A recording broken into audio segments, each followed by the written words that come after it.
Wala, gagawa kami. Ito rin ang mataba kong kapatid. So guys, ito. So yan. Sarap.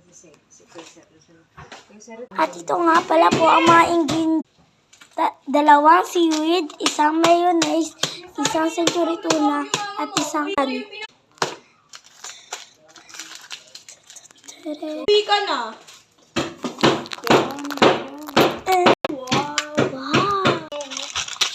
Ang sarap eh. Buksan na natin ate.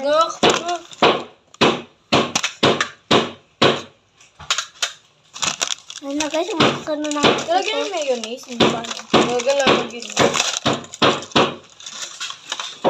Kaya patikim niyo ang tuna. Huwag. Itong kulit mo. Kapag. Umaya gagawa kong dessert.